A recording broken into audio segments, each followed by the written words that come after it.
Hello.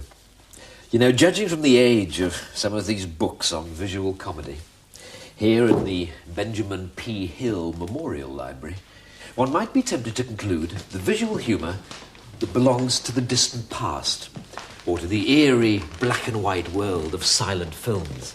Nowadays, you might think comedians talk. But in fact, visual humour is everywhere these days. Look at all those TV commercials which try to seize your attention with visual jokes. Study the popular comedies on television or in the cinema, and you'd be amazed how often the big laughs depend on physical rather than verbal humour. I should like to begin by talking about the methods and techniques of the physical comedian.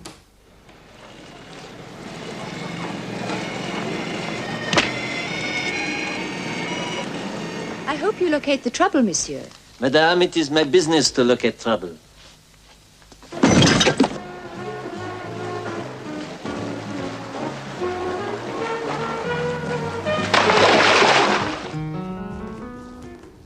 This is Kevin Bartholomew, a young actor with a comprehensive knowledge of physical comedy. His one-man show, Ha Ha, Kevin, has enchanted thousands of school children since 1976. He's invited our cameras to his studio home, where, with the occasional assistance of Mr. Driscoll and Miss Montague, he will demonstrate many of the arts of his profession. For Kevin, as for any physical comedian, the body is the essential means of expression. His body is his tool.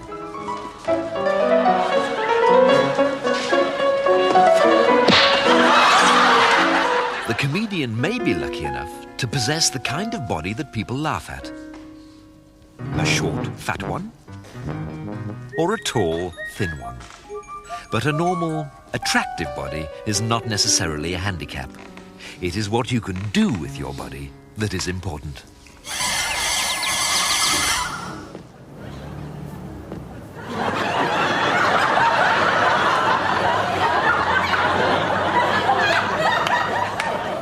Yeah, it's mostly leg work, this job. There is comedy potential in every part of the physique. The feet,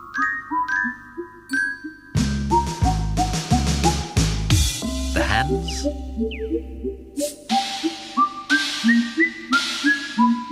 the ears, the knees,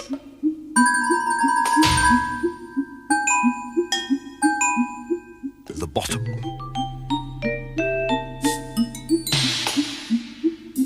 and the face. It is possible to make comedy from the whole range of human emotions. Horror, pain, sorrow, bewilderment, hope, joy, smugness. Even when the comedian appears to be wearing normal clothes, it is rare that they will fit perfectly. They are likely to be slightly too small or slightly too big. Psychologically, these small variations can be very significant for the performer and the audience. The character in the big clothes is likely to be a completely different person from the character in the small clothes. As in the world of high fashion, half an inch on the collar and cuffs can make all the difference as to whether a costume works or not. Of course, it is not enough just to look funny. The visual comedian is under a certain obligation to do funny things. So what is funny? Kevin will now demonstrate 3 basic principles of visual comedy, using only the banana.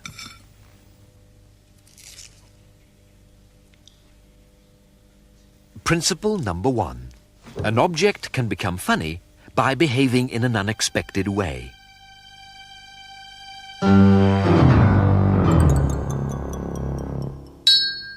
Principle number 2. An object can become funny by being in an unexpected place.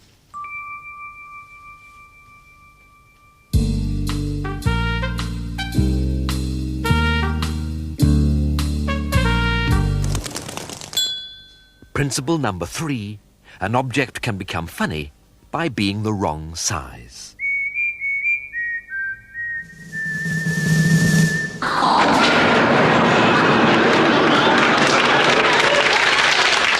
What applies to the banana can also apply to Kevin himself.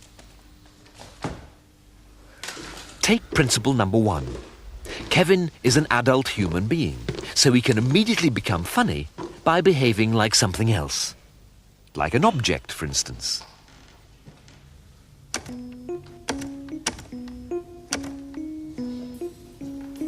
Or like an animal. While an animal can become funny by behaving like a human.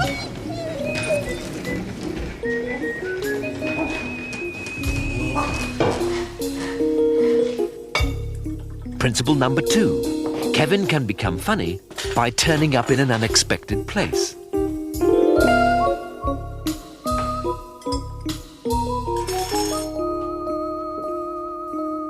And principle number 3, Kevin can become funny by being the wrong size. That's a good plan, Frank. Al, get down to this neighborhood here, locate a small business that we can occupy immediately. Okay, Lieutenant, I'll get right on it. What happened to your paints? I ran into a fire sprinkler. Okay, go ahead.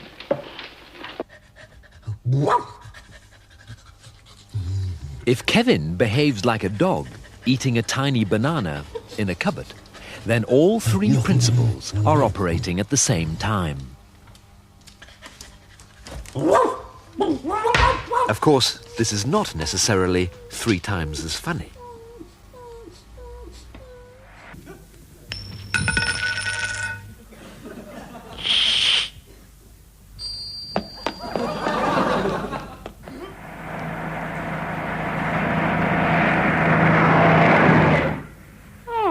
It is in animation that we can see our 3 principles taken to their furthest extremes.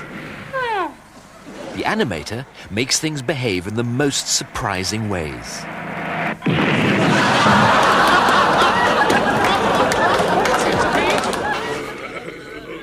He makes things turn up in the strangest places.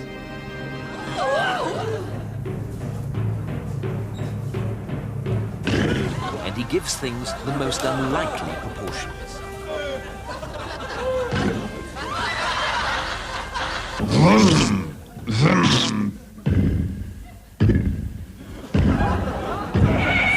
Oh, thank you. You've saved our city. But at what cost?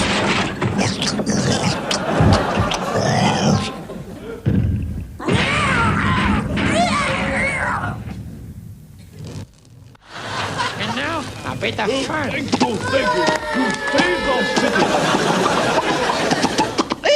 So you see, the world of visual comedy is one where doves lurk in our underpants, where cats are 50 feet high and buses can turn somersaults. The jokes depend on sudden shocks and strange transformations that undermine the normal laws of our existence. Now, let's have a look at some of the methods that are used to make these jokes happen.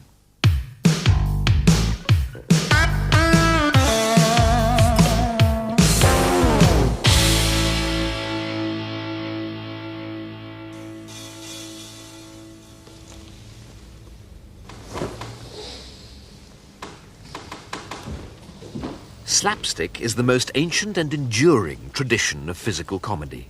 We seem to take a constant delight in seeing people hurt and humiliated by accidents and acts of violence.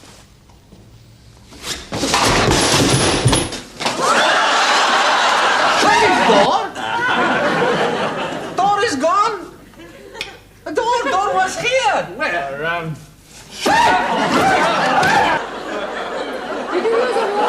Give it to me, give it to me.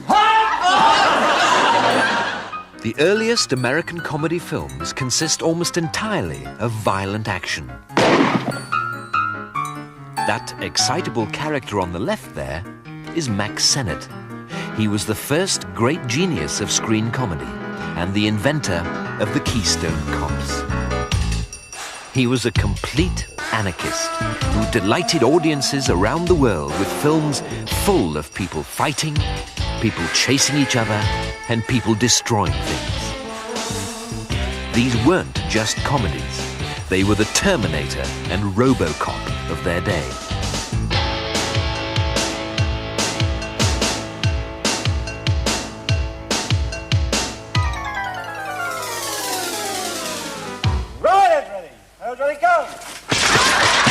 The slapstick we tend to find funniest now is that from real life.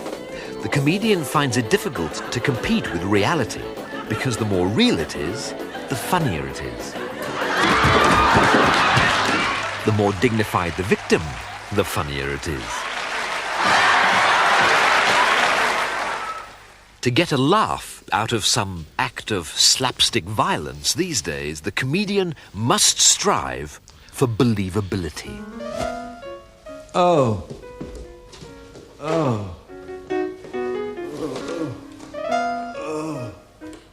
And since Kevin seems to have difficulty achieving believability, perhaps he needs the help of vegetables. Nowadays, you have all the resources of the soundtrack to add conviction to your violence.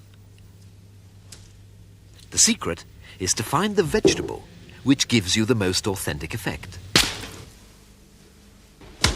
Cabbage? Marrow? Broccoli? Right sound effect, wrong reaction. The comedian must achieve the shock of violence without the reality of pain.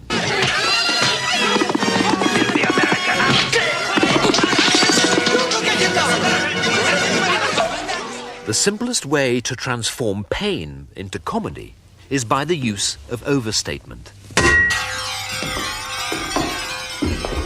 The overstatement may lie in the comedian's reaction to being hit.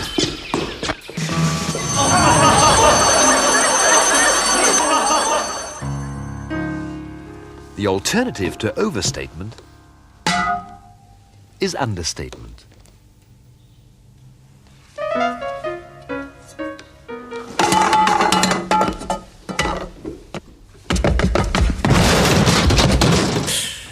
The physical comedian seems fated to be the victim of his own comedy.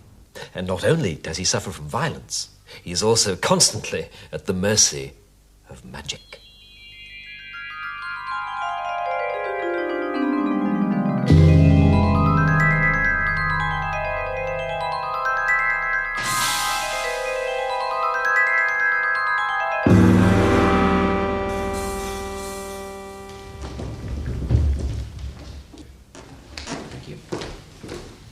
Many of the tricks which the comedian uses to amuse us are similar to those which the magician uses to astonish us.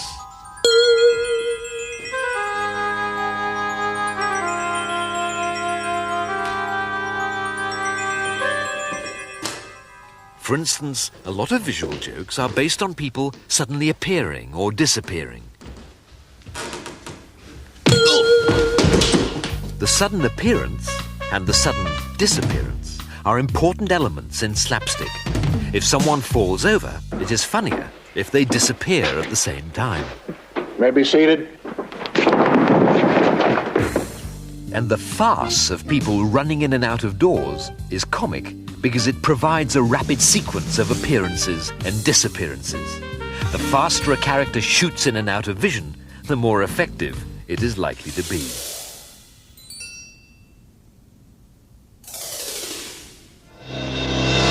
Oh, it's only you, Ralph. How's it going? Great!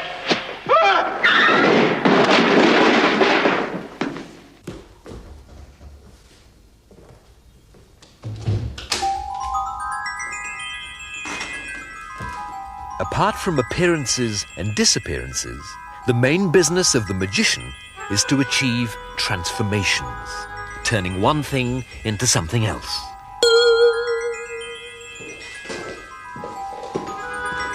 A magical transformation becomes comic when it is absurd as well as astonishing.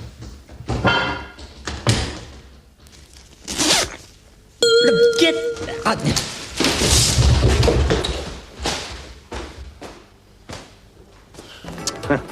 They're great plus, please. One click. Nobody is going to steal that. Yeah, with the H-rate you get one of these. One click.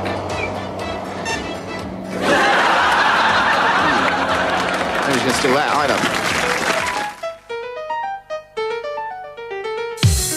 The first person to make surreal jokes using film magic was Georges Méliès, working in France at the turn of the century. His films are full of sudden appearances, disappearances, and transformations, achieved through simple camera tricks. Of course, when the comedy depends on tricks like these, it has more to do with the mind behind the camera than the performer in front of it. He has to resign himself to becoming a victim of the effects.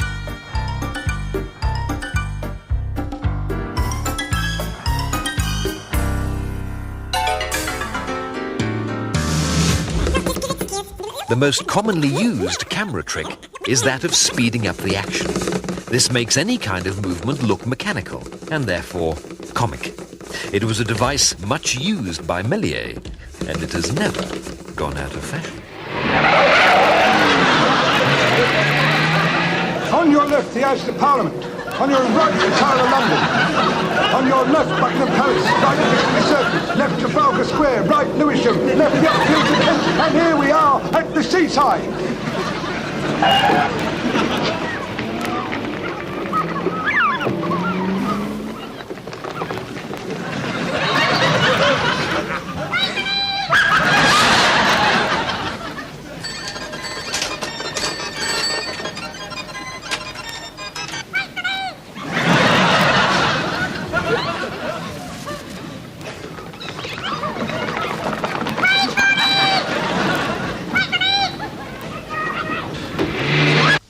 It has often been said that all comedy is rooted in fear.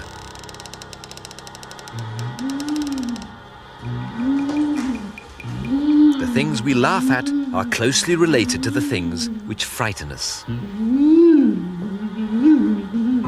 The world of spooks and hauntings, for instance, is very popular among comedians because haunted places are full of all those elements which make comedy happen. Like sudden appearances. Yes. The special effects nowadays tend to be more sophisticated than a simple sheet over the head. But the haunted house tradition lives on in films like Ghostbusters. There's a sudden appearance joke. Although the effects are more elaborate in an expensive film like this, the principles of comedy are just the same. There's an object come to life, which is also a joke about proportion.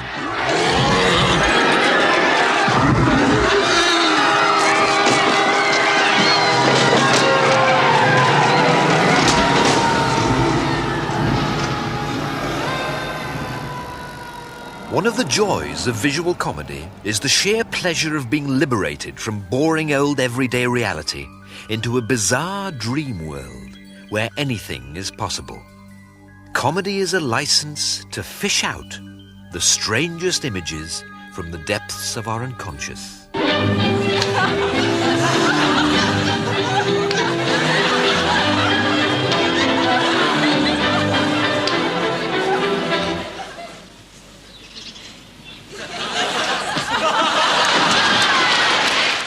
Now, you may be starting to see how the different methods of visual comedy all tend to strip people of their normal human dignity. You can achieve this by hitting someone over the head with a fish or by transforming them into a toilet. But you can also do it simply by imitating them.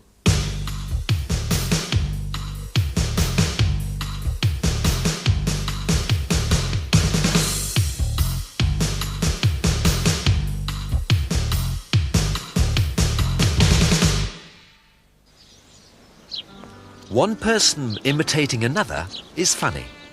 The sheer impudence of it is funny. If the imitation is exaggerated, it becomes parody. This is imitation which implies some ridicule of the person being imitated.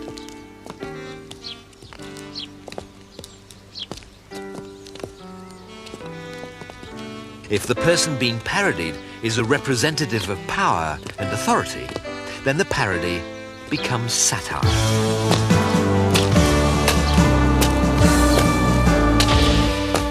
Hi! In satire, visual comedy is used as a weapon. Screen test number 73, Ronald Reagan, take 1. Cut! Take 2. Frankly, my dam, I don't give a dear. Cut! Take 3. Dearly, my Frank, I don't damn a give. Cut! Take 37. Hi, dear, I'm Frank. Give Madam a donut. Cut!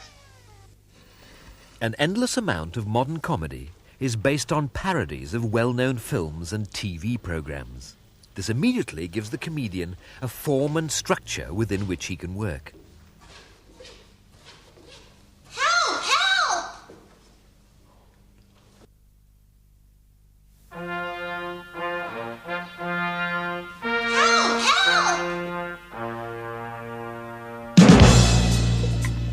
The handy thing about parody, to be frank, is that you don't have to think up too many original ideas, and you can still get 3 different kinds of comedy happening at once.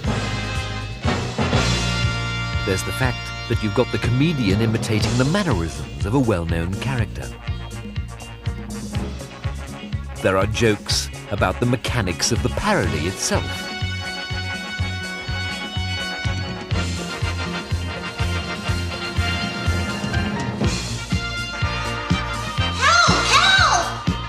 And there is the opportunity to send up the visual style of the original film.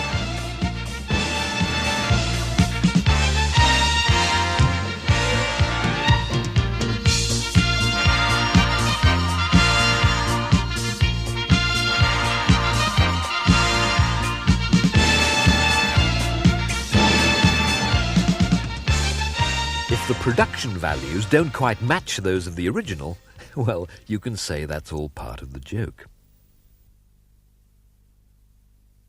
Whether he's working in slapstick, surrealism, or parody, or some combination of the 3, the comedian's success depends first and foremost on his ability to create a funny character.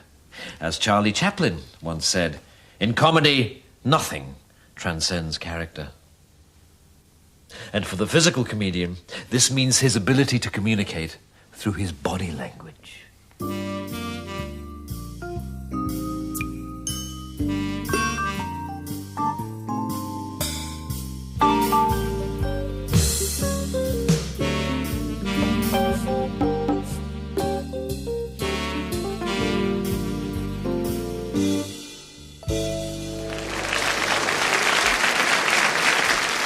Mime is very much Kevin's speciality, and his famous piano act is one of the highlights of his stage show.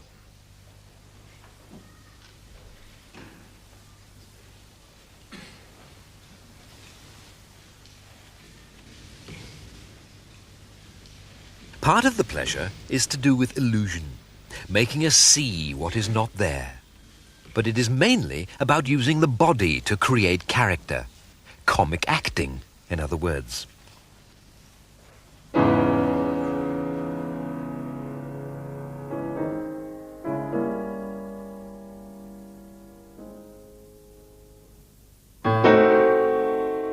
Through his body language, the comedian can introduce intimacy and even elegance into the generally frantic world of physical humor.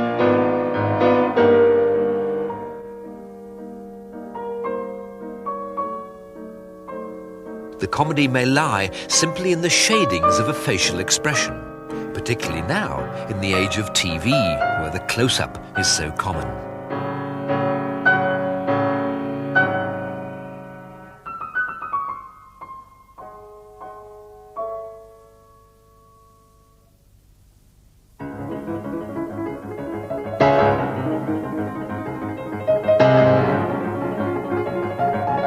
This is the comedy of personality, rather than the comedy of gags. It's not about doing funny things. It's about doing something quite normal in a funny way. The skill lies in the accuracy of human observation and the precision of the execution.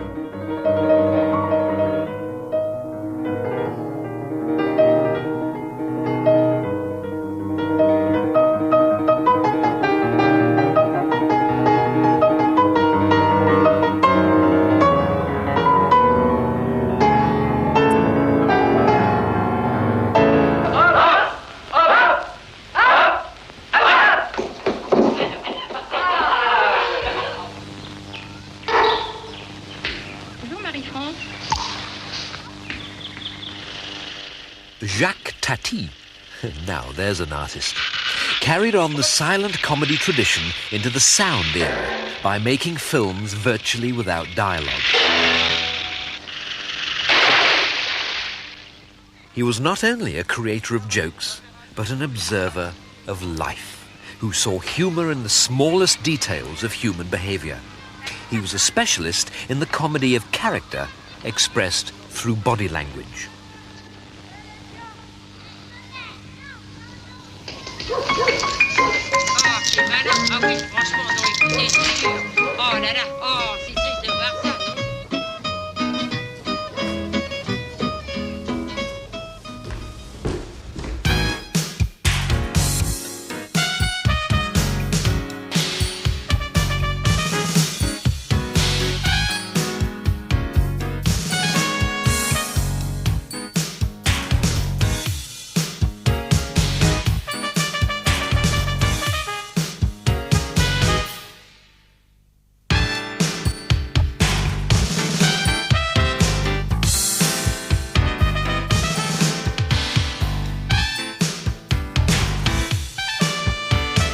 In visual comedy, we see the same ideas crop up again and again. The wit of the comedian often lies in simply inventing new variations of old jokes. He can do this because the success of any comic idea depends not just on the skill with which it is executed, but more importantly, on the attitude with which it is performed. New attitude, new joke. Thank you. Thank you. Thank you very much. Yes.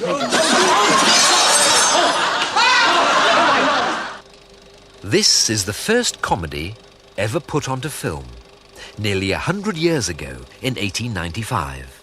A boy stands on the gardener's hose. He lifts his foot, and the gardener gets a faceful of water. It's the humiliating surprise, the basic practical joke. It doesn't come over too funny now, to be frank, because it is crude, predictable, and essentially characterless. However, if Kevin approaches the same situation of man and hosepipe with different kinds of comic attitude, we should see how it can be brought to life in different ways by introducing character into the comedy.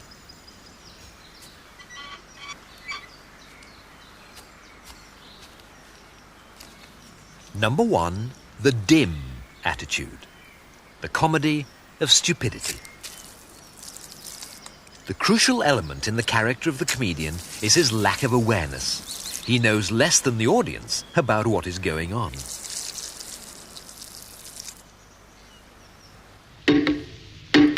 The dim comedian confronts the world with a kind of bewildered innocence.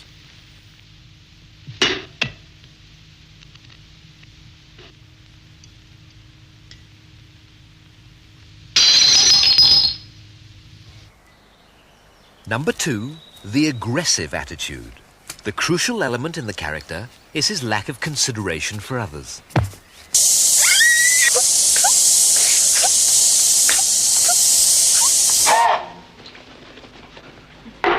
Get a clean one. It's clean now. It's dirty now.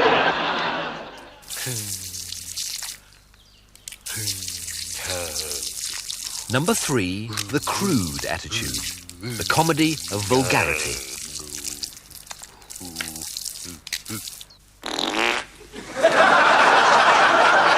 The crude comedian thrives on the comedy of social embarrassment.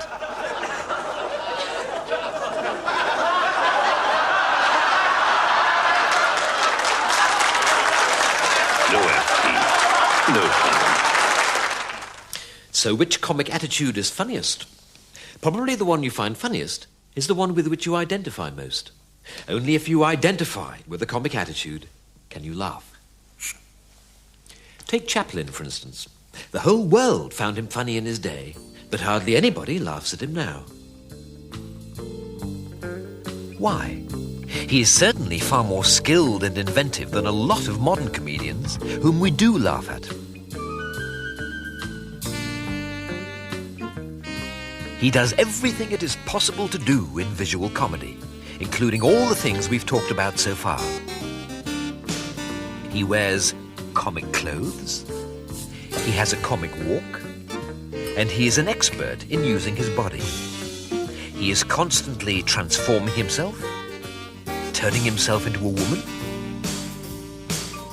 or an animal, or an object. His films are full of slapstick and acrobatic stunts. There is relentless sadism, understated violence, and overstated violence. There are surprising appearances and disappearances. There is surrealism, and there is imitation. He is an expert mime and a sharp observer of human behavior. Chaplin was also a perfectionist in the execution of his comedy, doing hundreds of takes to get things right. And yet, however much we admire him, it is hard for most of us these days to actually laugh at his films. There is often a considerable gulf between what can be described as comic and what we personally find funny. The problem with Chaplin is that it is hard for us to get involved in what he does. He is distanced from us by time and by the silence of his films. But the main difficulty, I think, is that we just can't identify with his attitude anymore. He seems too cute or too pleased with himself. Although the best physical comedians always have a strong character and attitude of their own, they also have a surprising amount in common. There are certain qualities of character which crop up again and again, because these are the qualities that make visual comedy happen.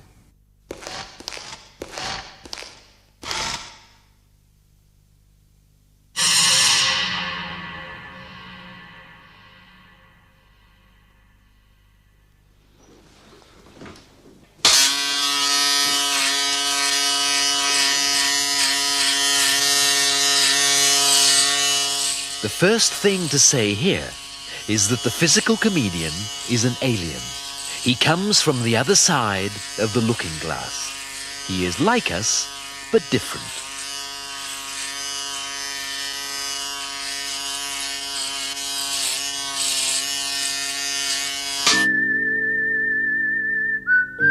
Whereas the verbal comedian is often smarter, sharper, and faster than those around him, the physical comedian usually has a quality of innocence, of having been born yesterday.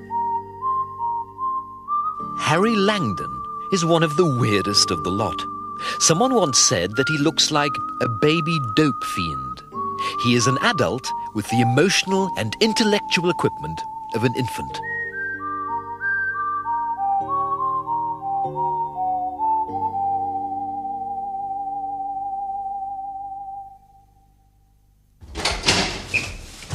The comedian's childishness emerges first of all in his difficulties with objects. He is constantly doing battle with them in a way which invests them with a life and soul of their own.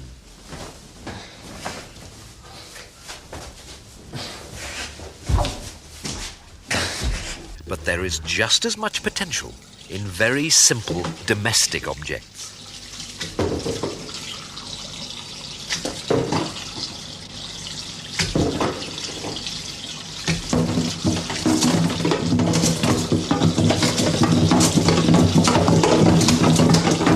In his battles with objects, the comedian is bound to be inept.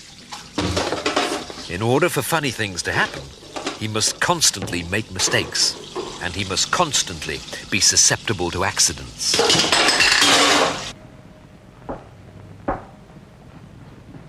Throw it over your shoulder.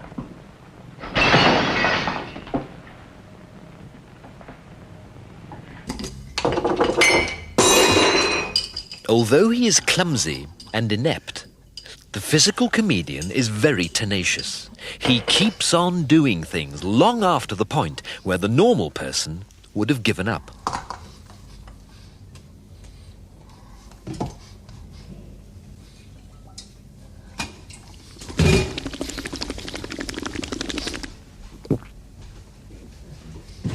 If we take Kevin into a fashionable restaurant, the one thing he won't do is sit there and behave himself. In order to amuse, he needs to be uncivilized. He either doesn't understand social conventions, or he is incapable of following them.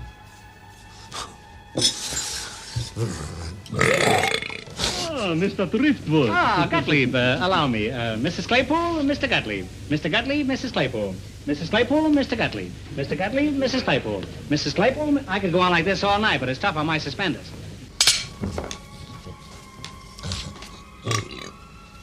The physical comedian not only disregards convention, he's got little regard for morality or legality. And he has none of that consideration for others, which inhibits the rest of us from behaving like comedians all the time.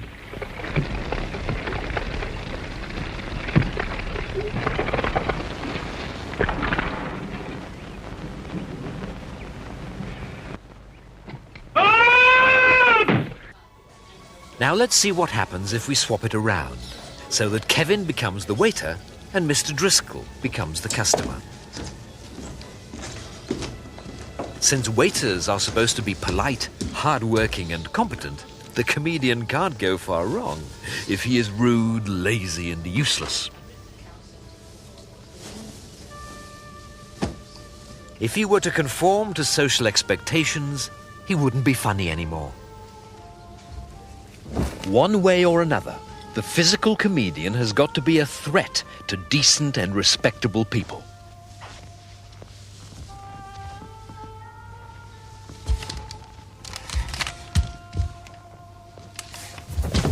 He may be aggressive or he may be affectionate, but the comedian is always causing offense and spreading confusion.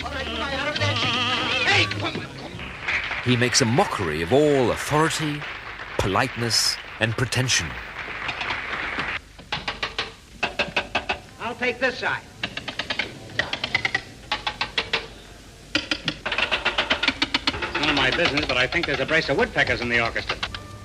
Drunkenness, like childishness, immediately supplies the comedian with the stupidity, incompetence and irresponsibility that he needs in order to be funny.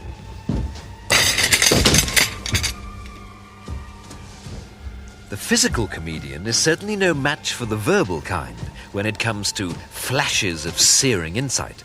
Visual comedy is a more blunt instrument. But this means that everyone can understand it.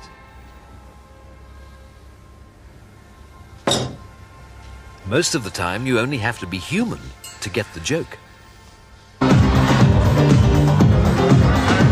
Since he is such a maladjusted outsider, the physical comedian finds it hard to form normal human relationships. With women, he's bound to get it all wrong. Let's have a look at 3 different approaches from the comedian's manual of sexual relationships. This first one we'll call the romantic approach. His emotional age zooms up from childhood to early adolescence. This leads us straight into the comedy of embarrassment, as all his efforts to appear impressive are bound to come to grief. Nice party. Sorry? I say nice party.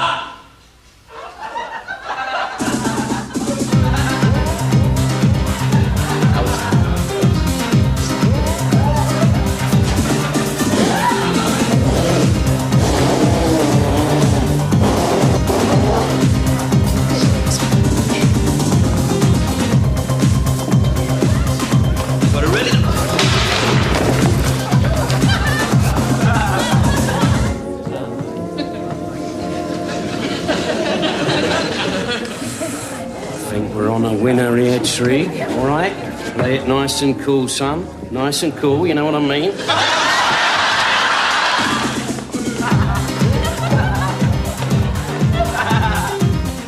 A second possibility is the direct approach.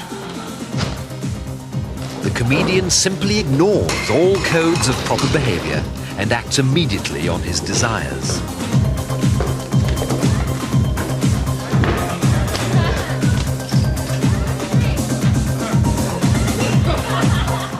There, you've got a nice pair there, haven't you, love? Come on, give us a kiss. Shut up, you silly bitch. It's only a bit of fun.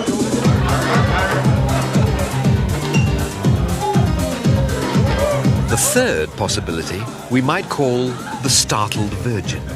This one depends, first of all, on the comedy of role reversal, with the woman as the sexual aggressor, while the comedian is impossibly innocent. He remains a bewildered child masquerading as an adult.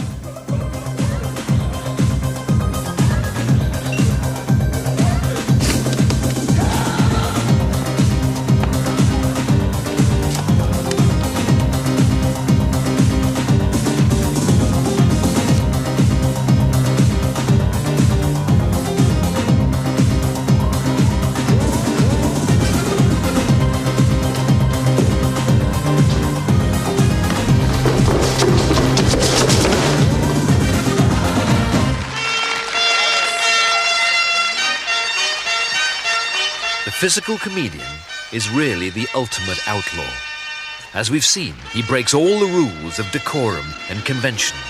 He does all the things we can't, couldn't, and shouldn't do in real life.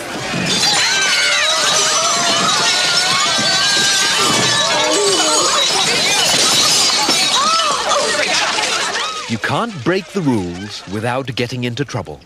And consequently, the physical comedian is suffering most of the time. He is an eternal victim, subject to constant hostility from all quarters.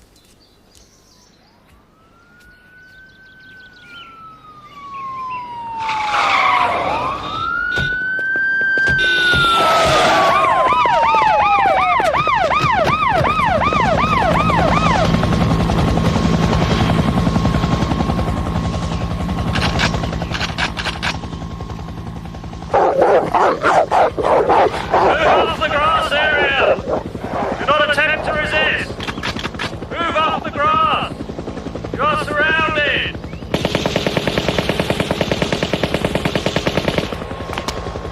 Thank you!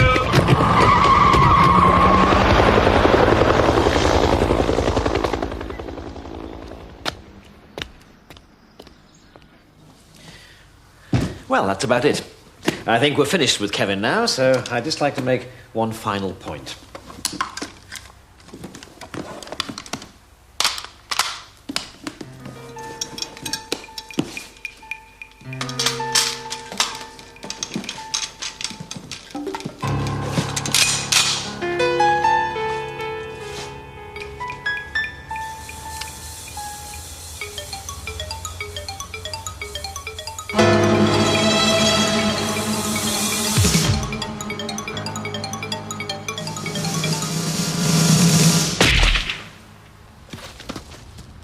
The final point being that the physical comedian is indestructible.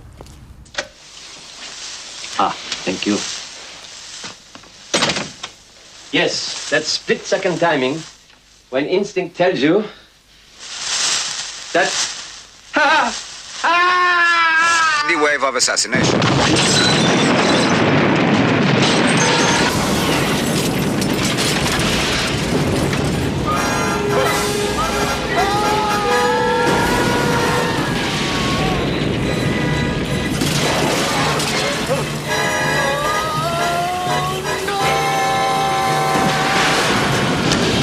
Whatever the odds against him, the comedian always survives to walk away at the end of the story.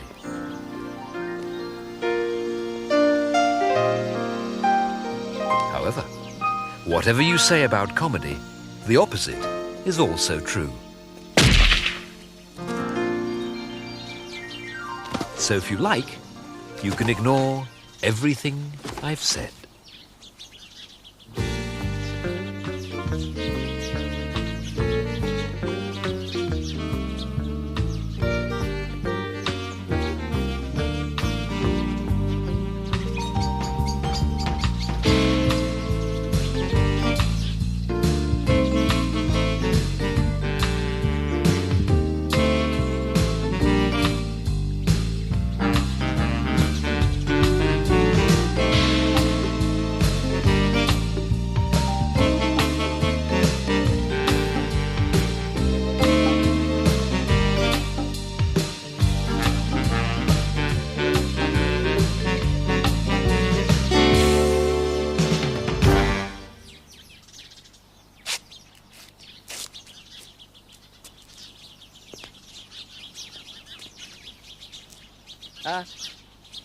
Was that okay?